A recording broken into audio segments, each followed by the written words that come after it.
everyone, and welcome back to Dragalia Foundry. A ton has been happening in the game lately, and today is my 5th entry in the State of the Game series, so we're going to be getting into that. I've been on vacation, so I haven't talked about a lot of the updates that have taken place, but as usual with this series, we're going to have a potpourri or variety of topics today. So first up, we're going to go through the notices board, talk about the upcoming raid, the new showcase. I'll give you my first impressions on those units, and dabble with the other updates that we've gotten this past week. After that, I'm going to talk about 2018 for Dragalia Lost, go through the archive of events that we had, go through the archive of banners that we had, and just give my overall impressions, talk about a few things that I still think need improvement in Dragalia Lost, what I want to see in 2019, and finally, I'm going to go into Chapter 7 of the story, which was released last week as well. I've finally been able to complete that, although I haven't beaten it on hard yet, but I will give you my full thoughts on that, so I'm saving that for the end since that could be a little spoilery for those of you who aren't quite there yet. But here we go, let's start off right away since there's so much to discuss today. Let's start off with this notices board. I'm going to skim through some of these earlier notices because there is a lot to talk about just with the raid and the showcase itself, Eastern Emissaries. So here we go, back to December 25th. The first thing that happened was the Welcome Pack got an update. That added Lily, Naveed, Luis, and Lucretia to that 5-star summon voucher.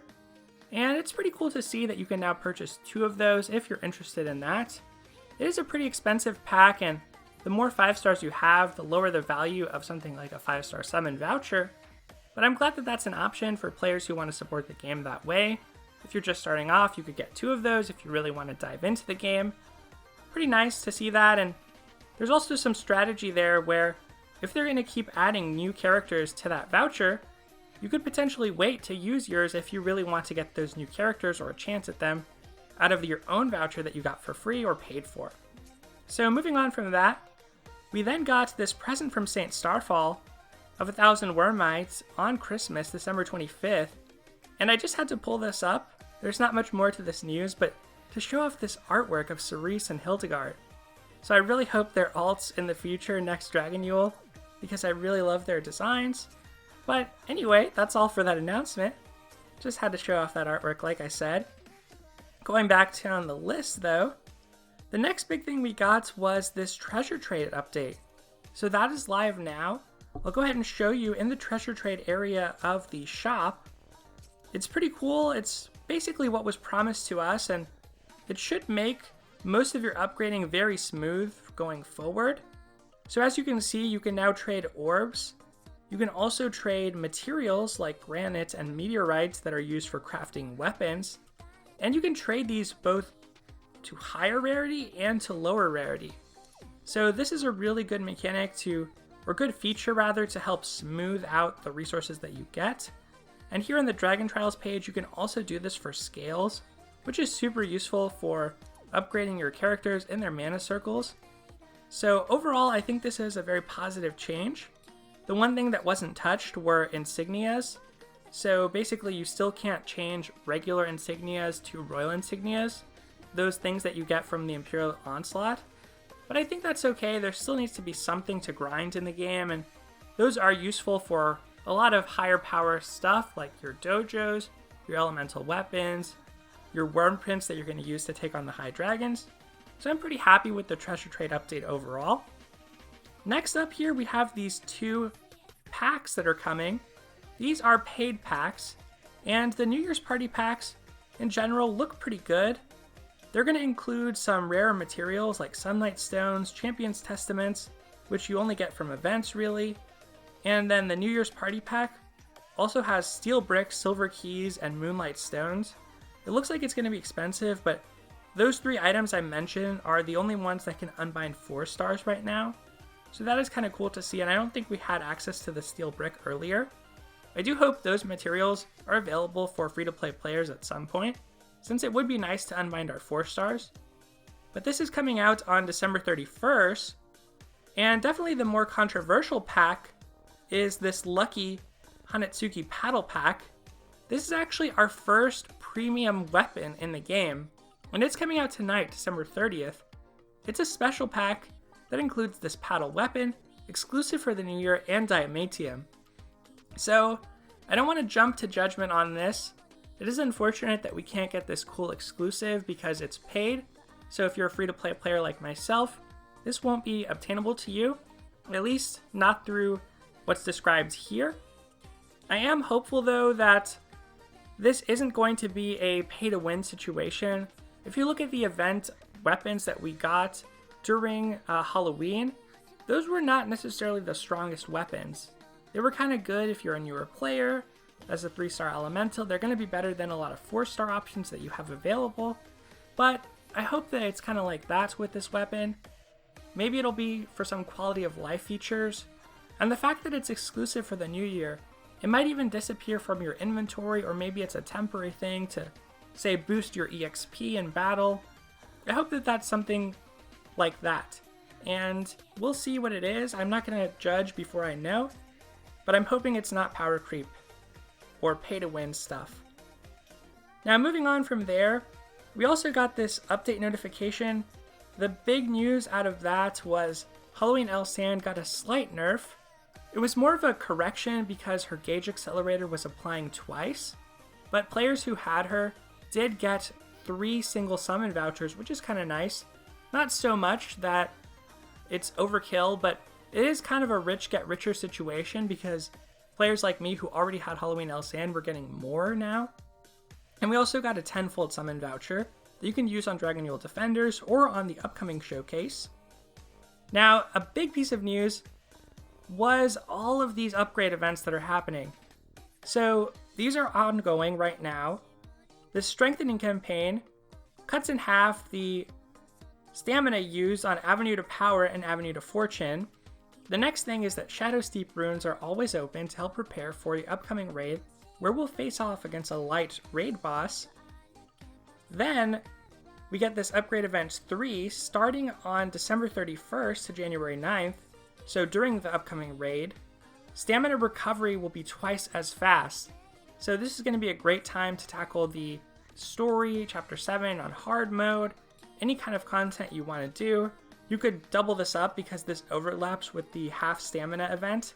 So you could play Avenue to Fortune and Avenue to Power at half stamina while recovering your stamina twice as quickly, which is pretty crazy.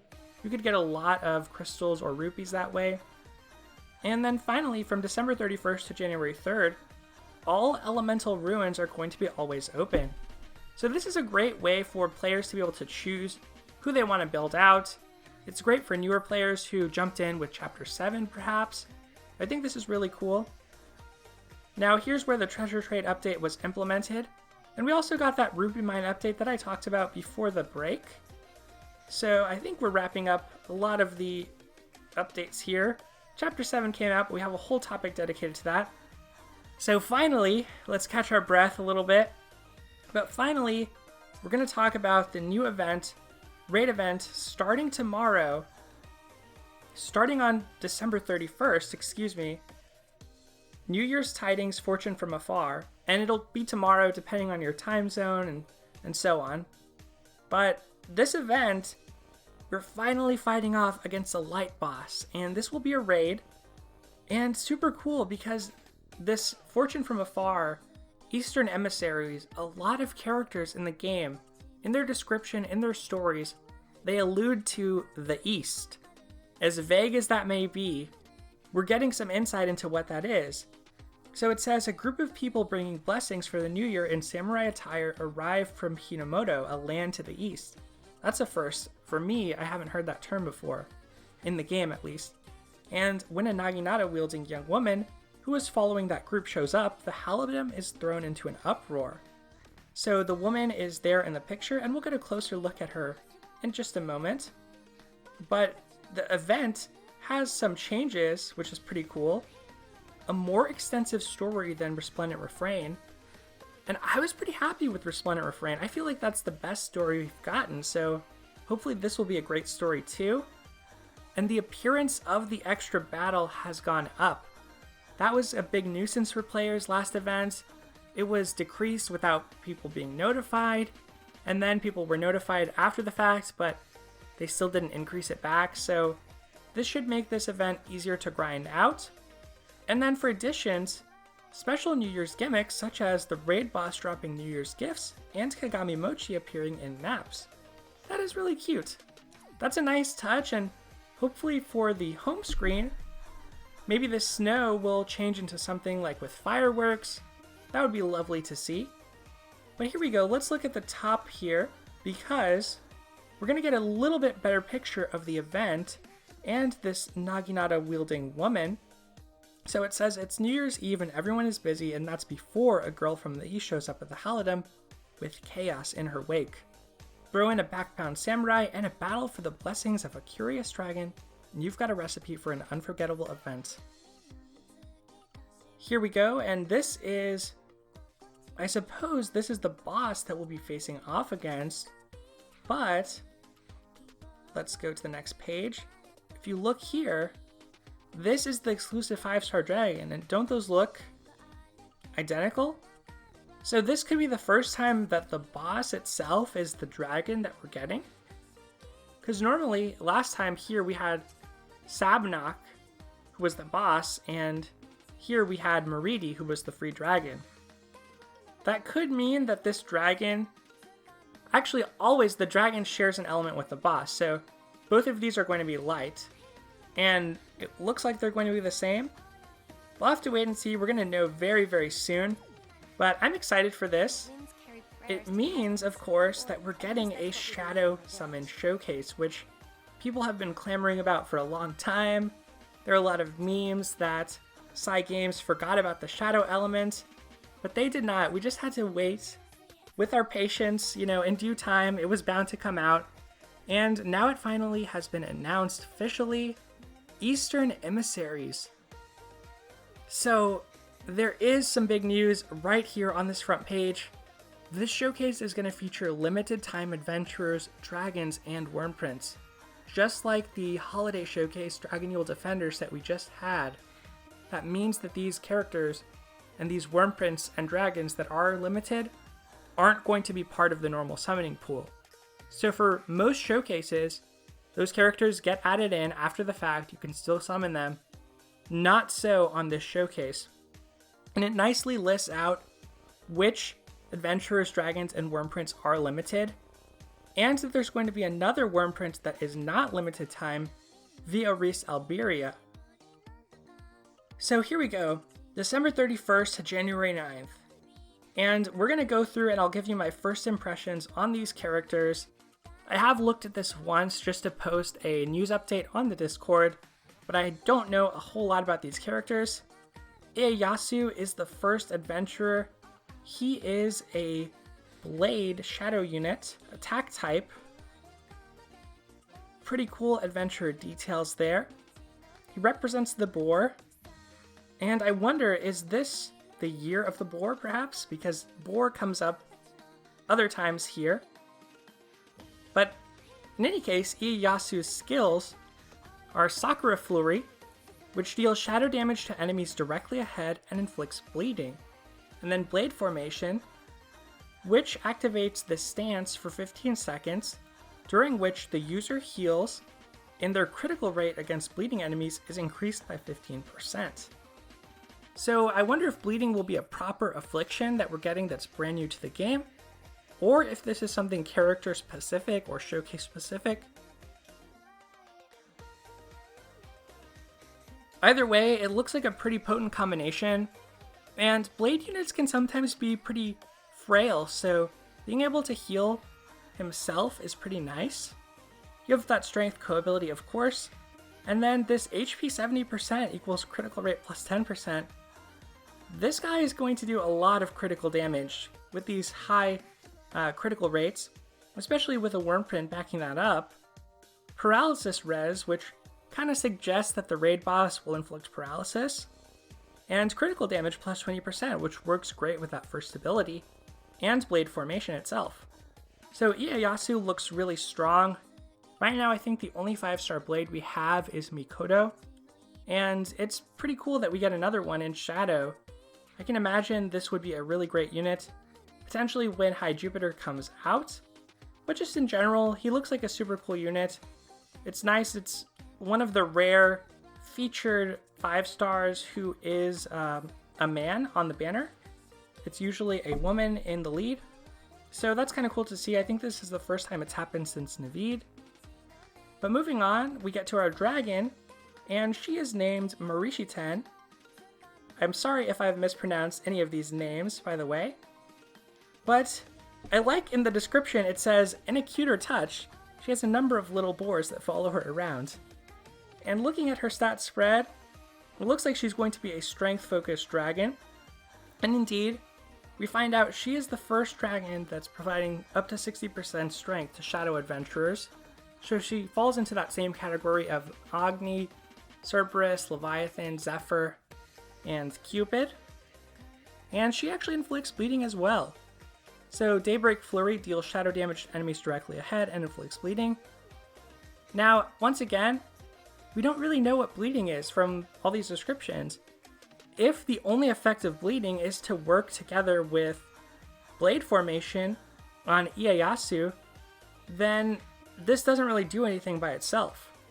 But if bleeding actually maybe, the enemy takes passive damage like poison and burning, then this actually kind of matters. Otherwise, it's definitely best comboed with Ieyasu, as they're the only 2 units who involve bleeding at all right now. But moving on from there, we get into the featured Worm Prince, and the first one we have is Happy New Year. This provides a lot of HP, and it gives you light res of plus 10%, and these are all fully upgraded abilities and stats. And then for Shadow Adventurers, it gives 40% paralysis res. So this is pretty nice. I do like this more than Heavenly Holiday, the Worm Prince that provided curse res and more curse res to light adventurers, because I think that 10% light res is pretty sizable for anyone, and the paralysis res of 40% is enough to bring a Shadow Adventurer who only got up to 70%, say, or 75% rather, past 100. So this is okay. Super cute artwork with Zethia making an appearance, but it's not really a great Worm Prince. It's nice, it's defensive, it gives you a lot of HP, but I'm still not super impressed with these element-specific Worm Prints. And then the last 5-star that we're getting is Heralds of Hina. So I'm guessing that Ieyasu is the samurai talked about in the raid event, and he'll be making an appearance in the story. But this is a pretty powerful one. So skill damage of 25%. Already, based on stats and that, this is better than Plunder Pals. But then skill haste of 5% as well. I'm gonna have to check into this more. I don't think this is necessarily better than Resounding Rendition or something like Jewels of the Sun. I've just been a little bit down on skill haste after seeing some of the analysis around it. It depends on your character. For swords, and especially if you're stacking with, say, a bow, then you're probably getting a little bit more benefit out of that skill haste. But 5% on its own, this is going to be pretty marginal, I'm guessing. So that's it that we know so far. Some of the other characters are mentioned, but we don't actually get any detail on them. So if you look here, we hear that Sazanaka is going to be a Shadow Axe, and Adis is going to be a Wind Blade, and we're also getting another Worm Print Hon Itsuki Rally.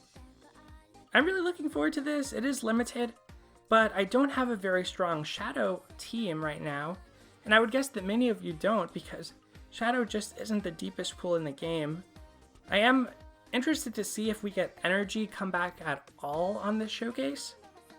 Marishiten is probably the standout because you can't go too wrong with the 60% strength dragon. That is going to be super powerful. The Worm Prince, Happy New Year, not the greatest. Heralds of Hina, it is really good, but if you already have Resounding Rendition or you already have your maximum on Plunder Pals, it's not one that you super need. And of course, the 5-star adventurers are always pretty good. Ieyasu is no exception. So the 4 stars will definitely be a factor on how much I summon on this showcase. But once again, just going to keep repeating it, it is limited time, so do factor that into your decision making. Alright, and now that we've gone over everything with the news, with the raid event, with this new showcase. I'm going to take a break for a moment, and we're going to switch over into a discussion of what has happened this year and what I hope to see happen in 2019.